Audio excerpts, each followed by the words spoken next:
So అయితే మరి కుల్లక్కర్ బియ్యం మనకి అందరికీ అందుబాటులో ఉందండి ఇప్పుడు? కుల్లక్కర్ బియ్యాన్ని పండించే రైతులైతే ఉన్నారండి, బాగానే ప్రతి జిల్లాలో ఉన్నారు. మా సేవ్ సంస్థకి ఫోన్ చేస్తే ఆ రైతుల నెంబర్లు మేము ఇవ్వగలుగుతాము. అందుబాటులో అయితే ఉన్నాయి. అందుబాటులో ఉండటం ఒక అంశం అయితే, ఇది దేశవాళీ విత్తనం. ఇది అందరు రైతులు పండించరు, ఎందుకంటే ఎక్కువ ఉత్పత్తి రాదు కాబట్టి అందరూ పండించరు. కొందరు పొలం ఉన్న వాళ్ళు అంటే వేరే రకంగా ఆదాయం ఉన్న వాళ్ళకు కూడా కొందరికి పొలాలు ఉంటాయి కదా, వాళ్ళు రైతుకి ఎంకరేజ్ చేయాలి. మీరు పండించండి, మేము కొంటాం, లేదా మా ఇంటి వరకు మేము పండించుకు తింటామని వారికి ఒక భరోసా ఇవ్వాలి. కొందరికి పొలాలు లేవు, ఇంట్లోనో లేకపోతే అర్బన్ ఏరియాలోనో ఉంటారు. వాళ్ళు ఒక తొట్టిలో 10 గింజలు 20 గింజలు వేస్తే అది వస్తుంది కదండి.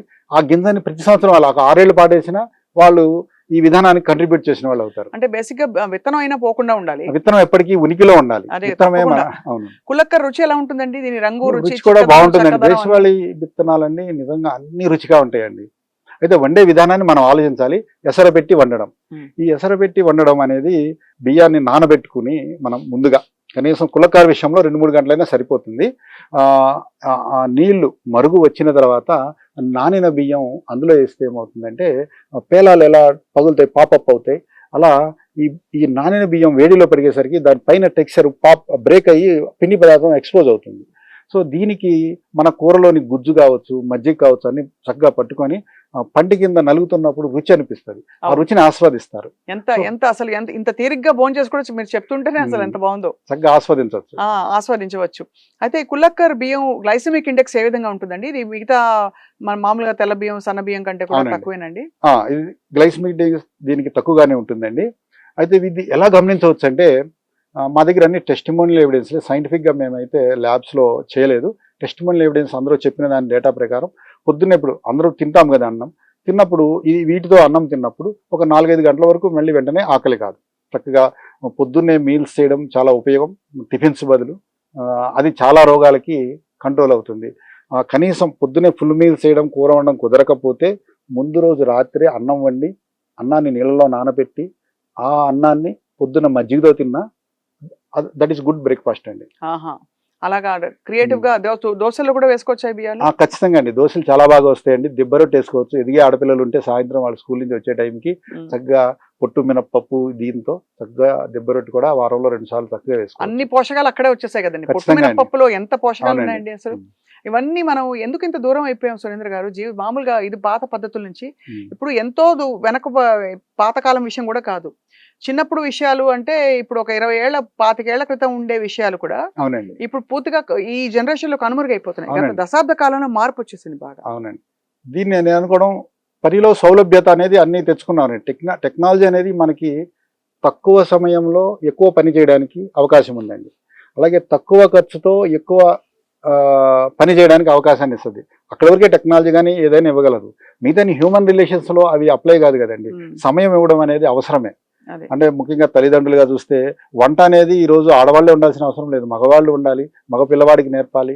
వాళ్ళు వంట వండడం అనేది శ్రద్ధ పెట్టాలి. ఎందుకంటే ఇది సరిగ్గా లేకపోతే ఆరోగ్యం మీద ఎఫెక్ట్ పడుతుంది, అది వాళ్ళ కెరీర్ మీద కూడా ఎఫెక్ట్ అవుతుంది. సో కాబట్టి దీన్ని అందరూ అర్థం చేసుకోవాలి, దాన్ని ఆచరించాలి. అది చాలా పెద్ద గొప్ప విషయం చెప్పారు మీరు. అంటే ఇది శరీరాన్ని ఒక 2-3 నెలలు మీరు చెప్పిన విధానంలో వండుకుని తింటే ఖచ్చితంగా మార్పులు వస్తాయి అని చెప్తున్నారు కదా. అంటే మీరు అన్నారు ఇన్ఫర్టిలిటీ సమస్యలు ఉన్న వాళ్ళు కూడా బియ్యం తిని చాలా మంది లబ్ధి పొందారండి. ముఖ్యంగా ఆడవారిలో పీసీఓడి సమస్యలు కావచ్చు, ఇర్రెగ్యులర్ పీరియడ్స్ కావచ్చు, బాలింతలకు పాలు ఇచ్చే విషయంలో కావచ్చు, పిల్లవాడు అంటే ప్రెగ్నెంట్స్ గా ఉన్న ఆడవాళ్ళు దీన్ని తింటే పిల్లవాడు పుట్టే బరువు, అలాంటి విషయాల్లో కావచ్చు అవసరం లేకుండా కూడా న్యాచురల్ డెలివరీ అయిందని. అవునండి, అలాంటి వాళ్ళు అయినాయి. మా ఆఫీస్ లో కూడా వాళ్ళ సమ్మతితోనే వాళ్ళ నెంబర్లు కొందరికి ఇస్తున్నారు. ఎన్ని నెలలు అలా తిన్నారు? ప్రెగ్నెంట్ గా ఉన్న వాళ్ళైతే కనీసం 3వ నెల నుంచి తినవచ్చండి. రెగ్యులర్ గా ప్రెగ్నెంట్ అవడానికి 6 నెలల ముందు కూడా వాళ్ళు మొదలు పెట్టచ్చు. పూర్వం గర్భ సంస్కారం అని మన పెద్దవాళ్ళు చేసేవాళ్ళు. ప్రెగ్నెంట్స్ గా అవడానికి ముందే కొన్ని కల్చర్ పరంగా ఏమేమి చేయాలనేది ఉన్నది. ఈవెన్ పెళ్ళైన పిల్లలకు కూడా ఏం వండి పెట్టాలనేది ఒకటి ఉన్నది. సో అది పోవడం అనేది ఒక సమస్య అండి.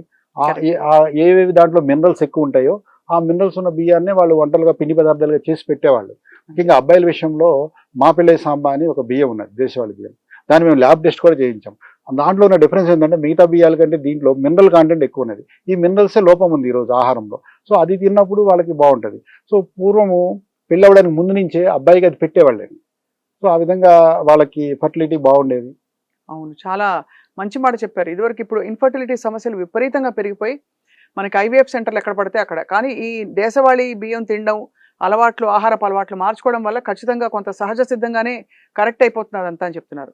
కొంతవరకు ఆహారం ద్వారా ఇదొక అంశం అండి. ఇంకోటి గమనిస్తే ప్రకృతిలో ఏ జీవి కూడా ఇట్లా ఫర్టిలిటీ సెంటర్ను ఉపయోగించుకోవడం లేదు, మనం ఉపయోగించుకుంటున్నాం. దీన్ని అందరూ గమనించాలి. చాలా పెద్ద మాట, మంచి మాట చెప్పారు మీరు. అవునండి. సో దీనికి కారణం ఏంటంటే టెక్నాలజీ మనకి ఇచ్చింది కొన్ని ఫెసిలిటీస్ కోసమే. అన్నిటికీ టెక్నాలజీ సొల్యూషన్ ఇవ్వదు మనకి. మెడికల్ సైన్స్ నిందించడానికి లేదు, అది ఎంత కావాలో అంత బాగానే ఇచ్చింది. మనము ఒక జీవన విధానం కావచ్చు, మనుషుల నిర్లక్ష్యం కావచ్చు, కొన్నింటిని చేయడం వల్ల మాత్రమే ఈ సమస్యలు వచ్చినాయి, వేరే కారణం ఏం లేదు. ఇప్పుడు ఈ బియ్యాన్ని చూడొచ్చా?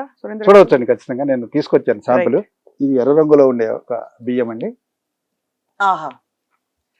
సో ఇది దాదాపు దీని చూడడానికి ఇది అవిసె గింజల టైప్ లో ఉంది. కలర్ అదే కలర్ ఉంటది. అవిసె గింజ కూడా ఫ్లాట్ గా ఉంది చూడండి, రౌండ్ గా కాకుండా ఇది ఫ్లాట్ గా కనిపిస్తోంది, అవిసె గింజల్లా కనిపిస్తున్నాయి. అవునండి. చక్కగా ఈ బియ్యాన్ని నానబెట్టుకుని వండితే ఎలా ఉంటుందండి ఇది? దీన్ని నానబెట్టుకుని ఎసరు పెట్టాలండి. ఎసరు పెడతాం అనేది విశేషం. అదే పూర్వం అందరూ చేసినదే. ఎసరు పెట్టినప్పుడు ఆ బియ్యం ఇలా వస్తుంది. ఇది మనం మామూలుగా అన్నం, పప్పు, కూర అన్నిట్లో తినొచ్చు. చక్కగా రుచిగా కూడా బాగుంటుందండి. ఇది అలవాటైతే ఇదే తినాలనిపిస్తుంది.